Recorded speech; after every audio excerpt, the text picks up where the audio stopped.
I would now like to invite our guest of honor, Mr. B Narayan, Group President, Procurement and Projects, Reliance Industry Limited. He has had over 45 years of experience in project procurement and contract management. In his last 39 years with Reliance Industries, he has played a pivotal role and contributed significantly towards the organization's phenomenal growth through various capital project implementations. I'm here. Yeah.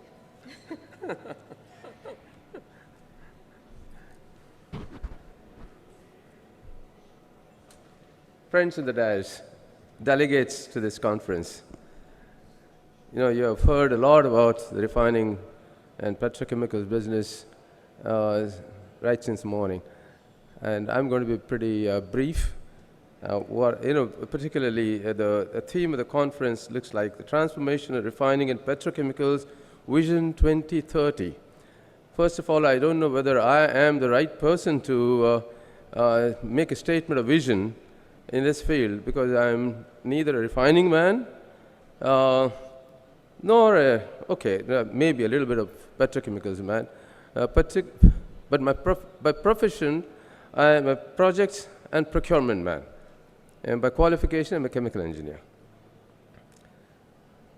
If you go into the history, the refining industry evolved over a period of time, and particularly in India, if you see, as Mr. Panicker said, and also Mr. Suri said, from 0.5 million tons to 250 million tons is a big, long journey, and great. We have to be proud of that journey. And if you see the old refineries, I'm talking about the first vision statement would be that the future refineries cannot escape, and they have to digitalize, not digitize, but digitalize. I'll tell you what's the difference between the two. We started our refining industries, and we used to use control systems which are very, basic analog controls, strip charts, and from that we switched over to a distributor control system. We added for critical loops, advanced process controls, and then over that we added real-time optimizers and all of those nice things.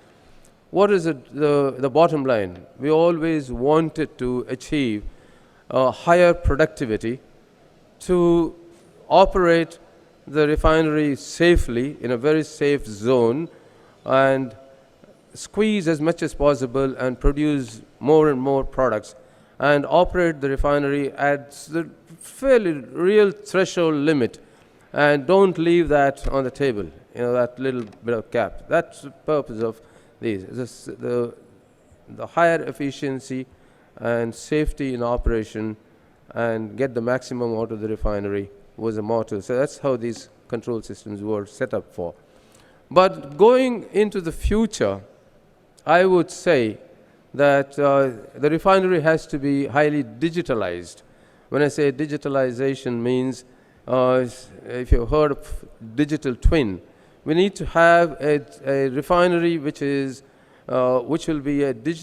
have a digital twin here on the ground, and we can actually see the operation, or predict the operation, or see what is the safety level, what is the productivity level, and what can happen to the refinery 10 days later, or 1 month later, or 3 months later, if you operate in a certain condition, if you operate with certain feedstocks, and you have got easy feedstocks, difficult feedstocks. You have heavy crudes, light crudes, and sour feed, and sweet crude, and high acid crude, a lot of metals coming in, and calcium, and all of those. So you have a combination of all these varieties coming in the crude portfolio, and everybody wants to, because the more difficult the crude, you have that discount available. So you want to operate the refinery with as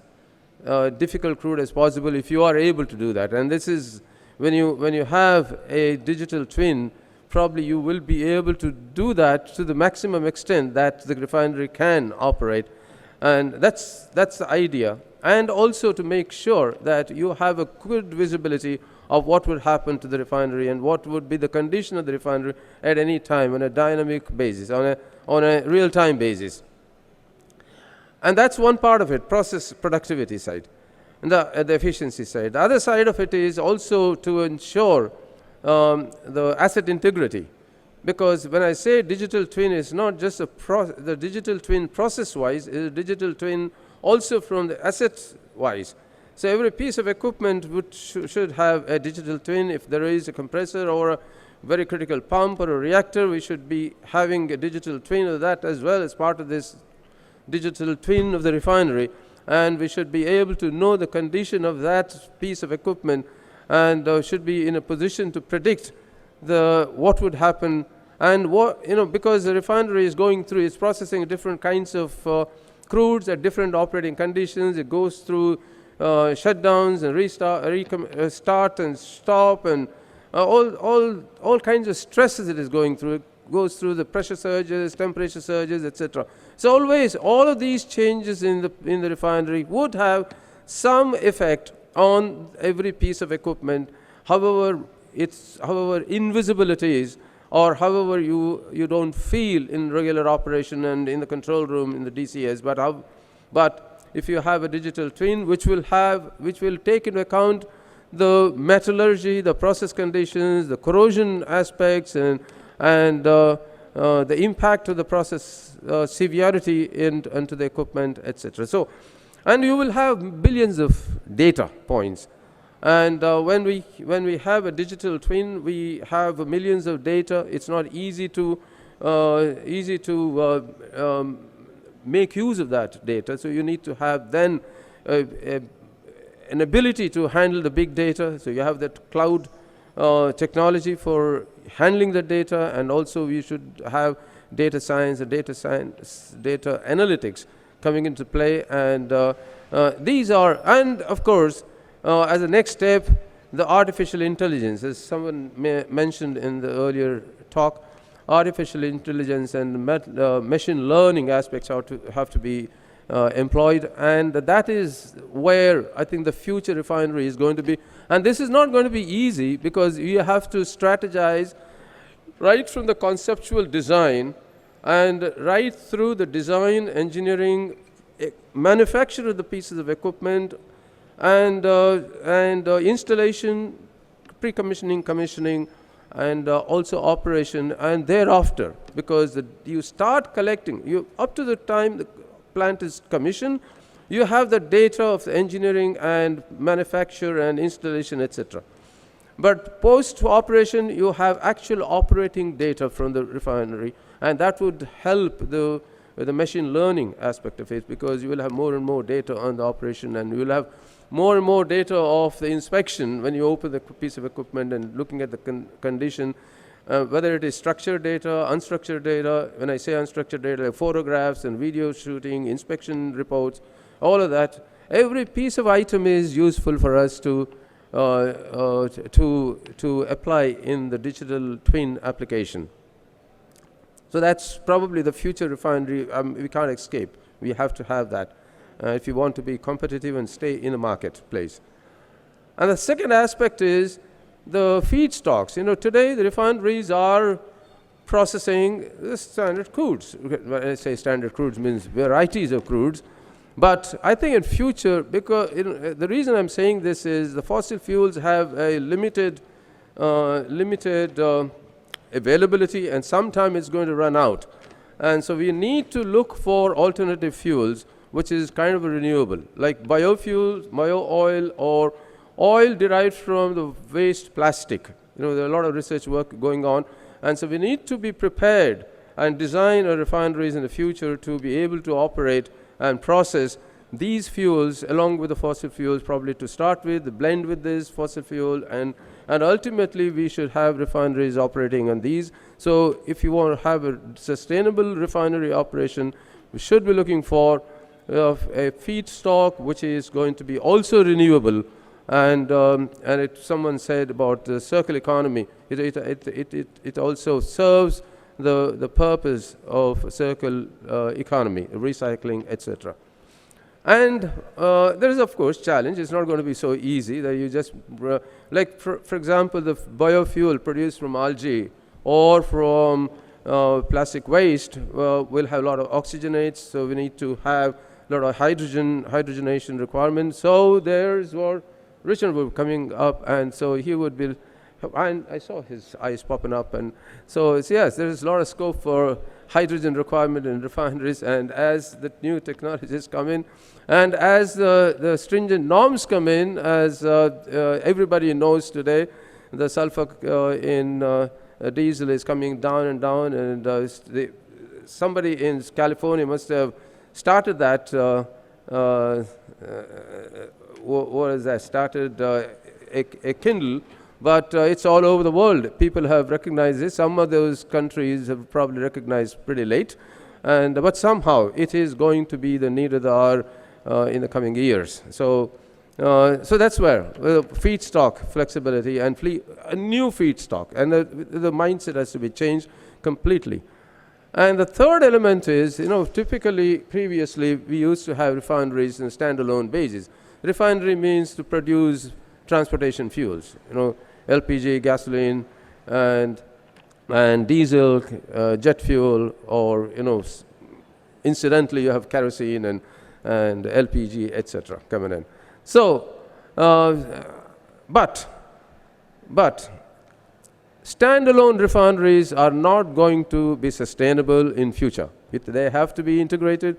Fortunately for India, of course, probably formerly the government policy used to tell refineries, refineries, it is your business only to refine crude oil, don't get into petrochemicals. I think of late people have recognized it's not going to be sustainable, so I think Panicker refinery started with paraxylene, PTA, etc. So some of these refineries, of course, Gujarat refinery came up with the LAB plant, and so it is now an accepted norm that refinery and petrochemicals have to be integrated.